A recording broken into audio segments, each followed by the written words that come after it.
আসসালামু আলাইকুম। কখনো না ছোট জিনিসকে অবহেলা করতে নেই।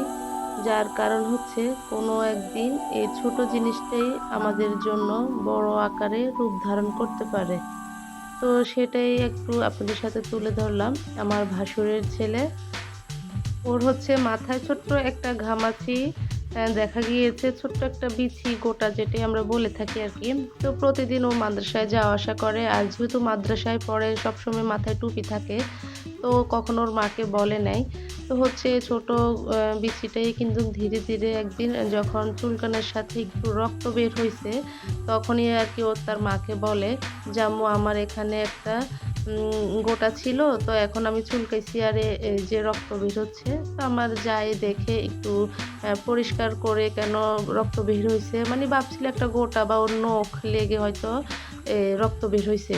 তো আসলে এই রক্ত বের হচ্ছে এই থেকে আরকি ওই যে ভিতর থেকে ফুজ, পানি এরকম কিছু বের হচ্ছে না। শুধু একটু মাংস বের হচ্ছে।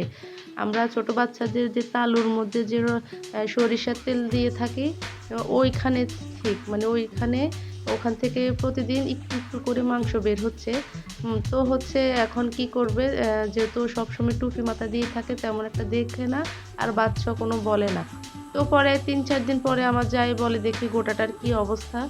আর হচ্ছে দেখে একটু, একটু মাংস বের হয়ে এটা একটু বড় হয়েছে, যেহেতু ছেলেদের একটু চুল বড়, তো চুলের ভিতরে কিন্তু তেমন একটা দেখা যায়ও না আর ও কিন্তু কখনো বলেও না যে, "আম্মু এটা ব্যথা করতেছে" আর কোনো যন্ত্রণা করতেছে, ওরকম কখনো বলে না।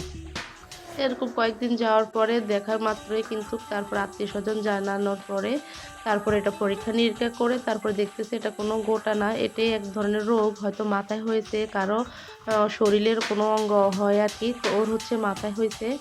তো যাই হোক এটা কিন্তু অপারেশন করার পরে উনারা যে সেলাই করতেছে তখন আরকি একটু দেখে ভিডিও করতেছে আরকি, এটা সেলাই করতেছে। তো যাই হোক এখনকার দিনে কিন্তু সরকারি হাসপাতালগুলায় অনেক ভালো ডাক্তার আসে, অনেক ভালো ট্রিটমেন্ট চলে, অনেক, অনেক যেটা বলার মতো নয়। তো সরকারি হাসপাতালে নিয়ে এত সুন্দরভাবে এটা অপারেশন করিয়েছে এবং খুবই যাই হোক যেটা বলতে গেলে কি এটা একদম ক্যান্সার আকারে নাকি চলে যাওয়ার পর্যায়ে ছিল। তো যাই হোক আল্লাহর রহমতে আল্লাহর হুকুম হইছে। মানে ওই সময় বাচ্চা বলেছে আমার জায়েও মানে খেয়াল করে দেখে ওটা একটু বড় হচ্ছে দিন দিনে। তো যাই হোক পরে একসময় এটাকে এই যে অপারেশন করিয়েছে। করার পরেই কিন্তু আমাদেরকে আরকি সাথে, সাথে ভিডিওটা দিয়েছে আরকি।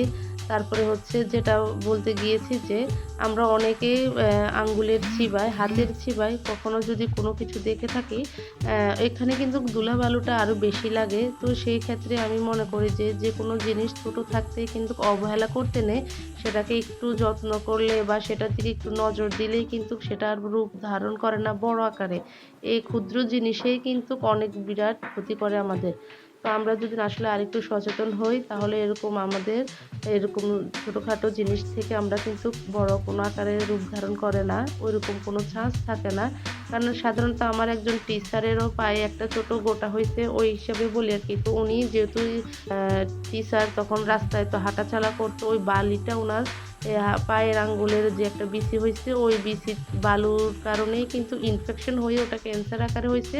তারপরে উনার ২ টা আঙ্গুল ফেলে দেওয়া লাগছে। তো এজন্য আরকি যাই হোক এখানে কিন্তু আমার জায়ে মানে দেখা মাত্রই এটাকে নিজের প্রাথমিক যে চিকিৎসাগুলা উনি ওইভাবে এ করেছে। করার পরে ওনাদের আত্মীয়স্বজনের সাথে জানাই। তারপরে এটার এই যে অপারেশন করছে। যাই হোক আপনাদের সাথে শেয়ার করেছি। আপনারা বাচ্চাদের খেয়াল রাখবেন। এরকম ছোটখাটো জিনিসকে অবহেলা করবেন না। আর কেমন হয়েছে অবশ্যই ভিডিওটি শেয়ার করবেন। লাইক, কমেন্ট দিয়ে আপনাদের মূল্যবান মতামত জানাবেন। তো এই পর্যন্তই আরকি আপনাদের সাথে শেয়ার করেছি। খুবই সুন্দরভাবে ডাক্তার তার যোগ্যতা দিয়ে এই যে সাকসেস হয়েছে অপারেশন করে। তো বাচ্চাটার জন্য আপনারা সবাই দোয়া করবেন। ও খুবই ভালো ঠান্ডা মানে মাদ্রাসার একটা ছাত্র আর খুবই সভ্যশান্ত। তো এই ছিল আজকের ভিডিও। আল্লাহ হাফেজ।